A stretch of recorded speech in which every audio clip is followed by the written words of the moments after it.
Bonjour, chers apprenants. Voilà, je reviens à vous avec ma quatrième vidéo concernant toujours l'apprentissage ou des cours de français, bien sûr. Et oui, j'ai eu un petit espace de temps, j'ai fait un petit retard pour revenir à vous, mais voilà, cela dépend des circonstances. Donc, j'ai pensé à aborder un sujet concernant les erreurs à éviter en parlant français. C'est un apprenant qui ne maîtrise pas très bien la langue française, eh ben, il peut commettre des erreurs, mal placer un mot, euh, ne pas savoir le sens, comment l'employer dans une phrase. Voilà.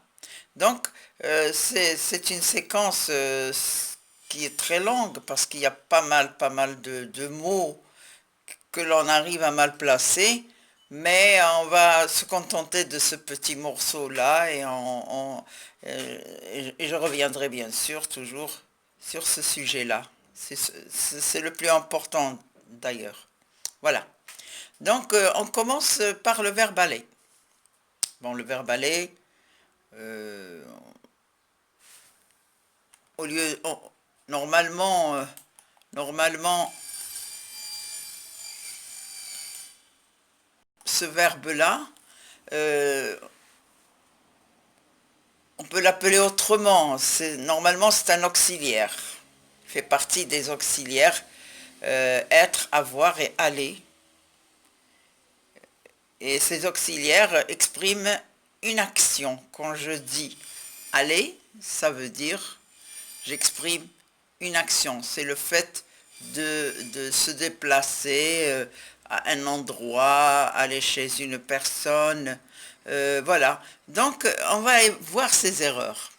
Quand il s'agit d'une personne, je dois dire, je vais chez, par exemple, le médecin. Je vais chez mon cousin. C'est des noms de personnes. Mais il y a une erreur fréquente que je rencontre chez les élèves, c'est le fait de dire je vais au médecin, je vais à mon cousin. Alors là, le au et amont sont mal placés parce que lorsqu'on dit je vais chez une personne, ben, il faut employer la préposition chez. Voilà. Je vais bon maintenant je vais au magasin et non je vais à le magasin. Il y a aussi des élèves qui font pas attention. Donc parce que le magasin c'est un nom masculin singulier, donc je dois mettre au. Voilà.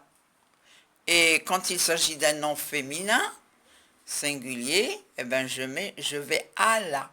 Donc, magasin et pharmacie sont des noms de lieux. Donc, je ne peux pas mettre aller chez le magasin. Ah, c'est une grave faute. Donc, le chez, c'est pour la personne, au pour le masculin, non masculin, et à la pour un nom au féminin. Maintenant, quand il y a un nom au pluriel, bien sûr, comme les États-Unis, je dois dire je vais aux États-Unis et j'écris O avec un X, avec un X. Voilà.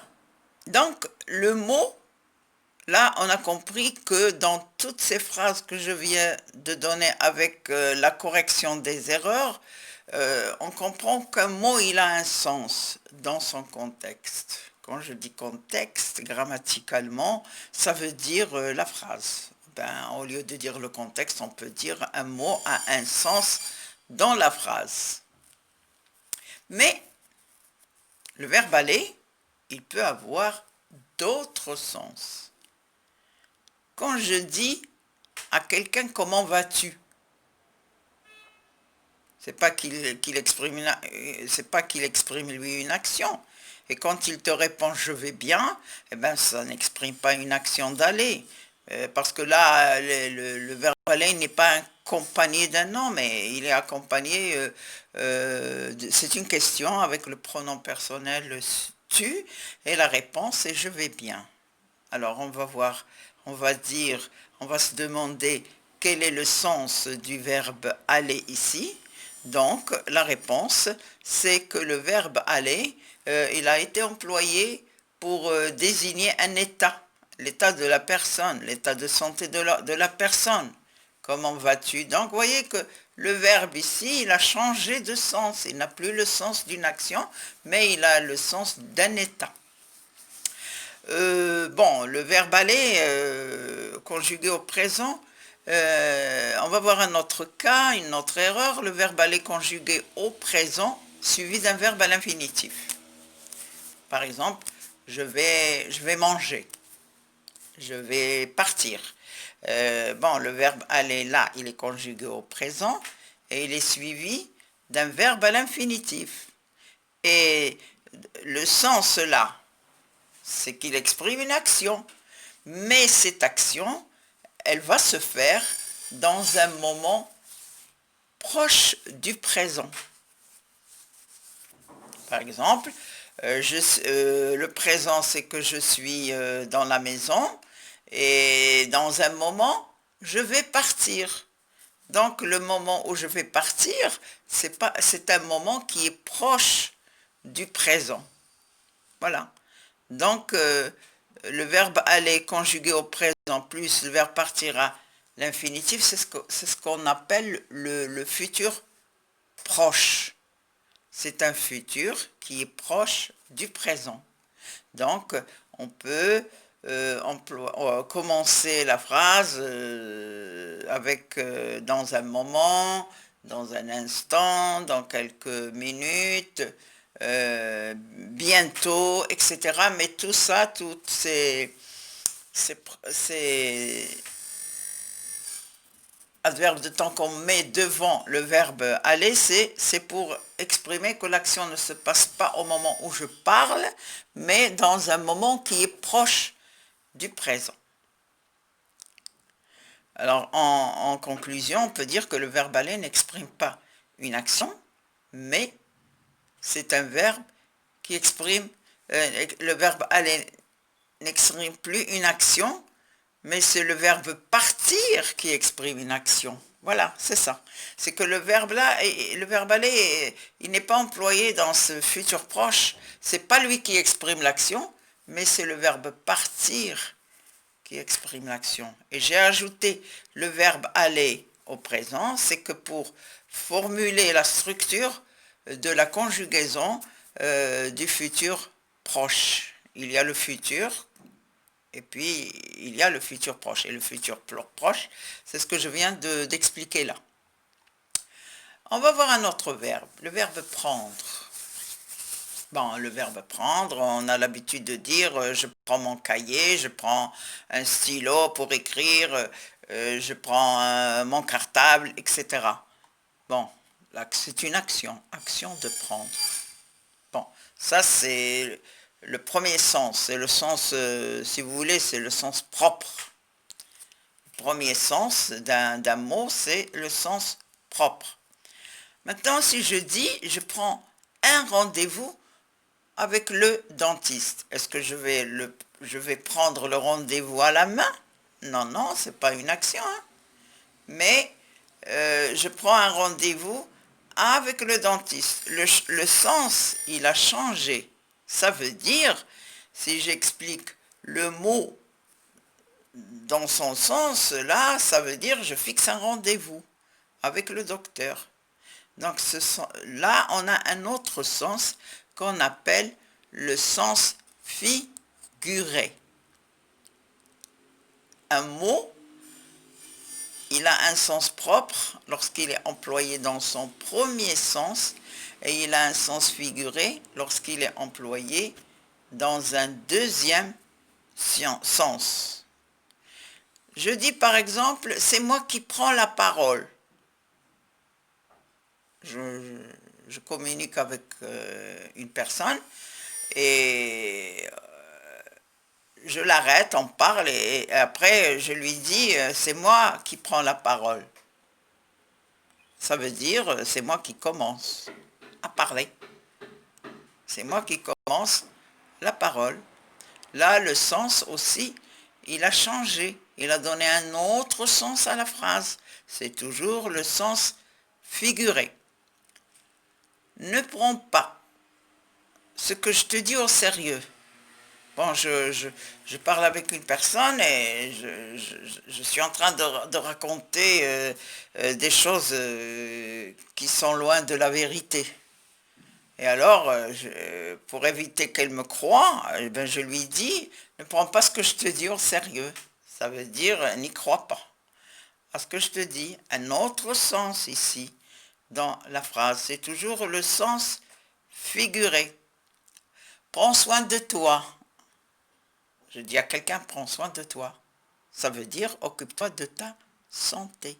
Donc, le verbe prendre, il a et il a pris beaucoup de sens à part le sens propre. Donc le sens propre, c'est je prends mon cartable, je prends un stylo, et après il y a une variété de sens qui change d'une phrase à l'autre. Je ne peux expliquer le mot que dans la phrase. Je ne peux pas prendre le mot tout seul et l'expliquer.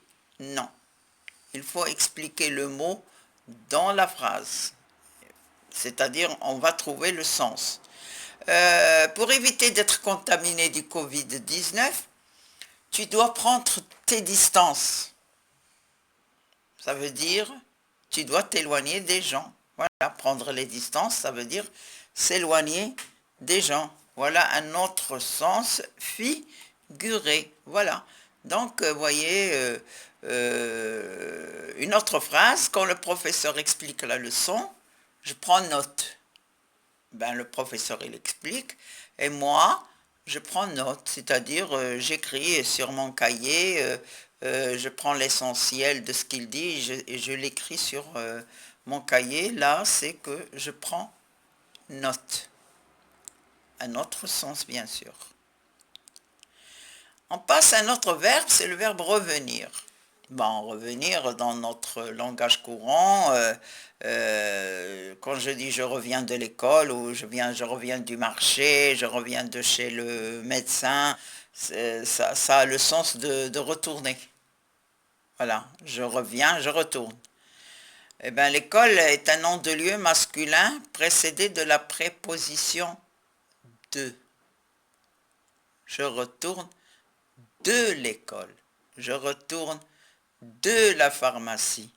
Je retourne du marché. Donc là, le nom il est précédé de la préposition de. Alors de l'école, parce que bon, je peux dire aussi je reviens de la gare. La gare c'est un nom au féminin. Je reviens de l'école, je reviens de la gare, je reviens du terrain de football. Terrain c'est un nom masculin. Donc je dois mettre du. De là, c'est pour un nom féminin et du, c'est pour un nom masculin. Et l'école, eh bien, parce qu'il y a l'article défini et l'apostrophe, je ne peux pas enlever le L apostrophe et dire je reviens d'école, mais je reviens de l'école. Voilà. Maintenant, tout ça, c'est le sens propre. On va passer au sens figuré, bien sûr. Quand je dis à quelqu'un, je réfléchis, une idée me revient. On ne va pas dire que l'idée me retourne dans la tête. Non, c'est pas du français, ça. Mais ça veut dire que je me rappelle de quelque chose, d'une idée, d'une pensée, etc. Donc, ça a le sens de se rappeler et non pas le sens de retourner comme ce qu'on a vu dans le sens propre. J'ai pris la décision. Je ne reviendrai pas sur ma décision. Bon, je discute avec quelqu'un et voilà, on arrive à un résultat et je lui dis, écoute, moi, j'ai pris la décision de faire un voyage. Et quoi que ce soit, je ne reviendrai pas sur ma décision. Ça veut dire, je ne peux pas dire que je ne retournerai pas sur ma décision, mais ça veut dire que je ne changerai pas mon idée. Un autre sens du verbe revenir, dans son sens figuré. Voilà. On va voir un verbe courant qu'on emploie souvent, c'est le verbe faire. Le verbe faire, c'est un verbe qui exprime une action, bien sûr. Je fais mes exercices, je fais ma toilette, etc. Donc, ici, le verbe, il exprime une action et il a le sens de je réalise. C'est le sens propre. C'est le sens propre. Je reviens à d'autres sens. Quand je dis bon, il est préférable de dire il pratique du sport que dire il fait du sport. Les deux sont valables. Les deux sont dans leur sens propre. Mais il faut choisir le mot pratiquer au lieu de faire. Il pratique du sport, il fait du sport. Donc, le verbe pratiquer pour le sport, il est bien employé par rapport au verbe faire. Alors, mieux vaut dire aussi préparer un repas que faire un repas. Les deux sont valables. Mais je préfère dire préparer un repas que faire un repas. Mieux vaut dire aussi fixer un rendez-vous que faire un rendez-vous. Le mot fixer un rendez-vous, il est bien employé par rapport à faire un rendez-vous. Ce que je vais dire à quelqu'un pour qu'il ait confiance en moi, en toi. Je lui dis, pour qu'il ait confiance, je lui dis, fais-moi confiance. Fais-moi confiance. Là, le sens, il est figuré. Ça n'a pas le sens d'une action comme ce qu'on a vu dans le sens propre. Là, c'est le sens figuré. C'est aussi juste de dire, fais attention en traversant la route. De même que si tu dis, sois prudent en traversant la route. Les deux sont valables. Mais de préférence, dire, sois prudent en traversant la route. Donc, en résumé, un mot, il a deux sens. Il a le sens propre, comme ce qu'on a vu, et il a un sens figuré. Le sens propre, c'est le vrai sens, et le sens figuré, c'est le deuxième sens. Que le mot soit employé dans son sens propre ou dans son sens figuré, l'essentiel, c'est de comprendre le sens du mot dans la phrase. Je répète, dans la phrase. Un petit exemple. Quand j'ai des douleurs, je dis j'ai mal. Et quand j'ai des difficultés à comprendre une leçon, je dis j'ai du mal à comprendre la leçon. Le premier mal, c'est la douleur, et le deuxième mal, c'est la difficulté. Donc mal dans la première phrase, il est dans le sens propre, et mal est employé dans son sens figuré dans la deuxième phrase.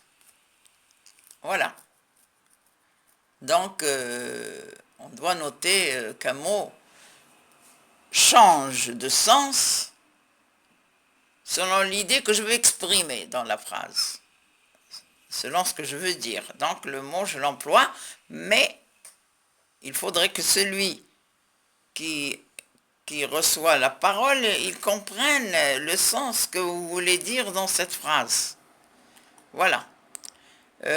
Oui, bien sûr, la langue française, elle est riche en vocabulaire. Euh, C'est-à-dire que le mot, il est polysémique. Quand je dis polysémique, ça veut dire il a beaucoup de sens. Si vous voulez, c'est comme si on fait un jeu de mots, mais savoir où mettre le mot. Et il faut savoir, il reste à savoir euh, comment trouver le mot qui donnera un sens à la phrase. Voilà, pour exprimer une idée. Voilà. Bon, il y en a plein de mots qui changent de sens. Comme ce que j'ai dit, la langue française, c'est une langue qui est très riche. En vocabulaire, bien sûr. Reste à retourner, bien comme toujours, au dictionnaire, hein. Parce que le dictionnaire, dans le dictionnaire, rien qu'un mot, on peut trouver beaucoup de sens qu'on peut donner à un mot avec des explications. À chaque fois qu'on met un mot dans une phrase, on l'explique, comme ce que je viens de faire ici. Donc, je me suis suffi de donner ces mots-là, de donner le sens propre et de donner le sens figuré. J'espère que vous donnez un intérêt à ce que j'ai présenté. Et voilà, ça sera pour une autre séance où je pourrai encore mettre des mots avec différents sens. Voilà, et je vous dis au revoir.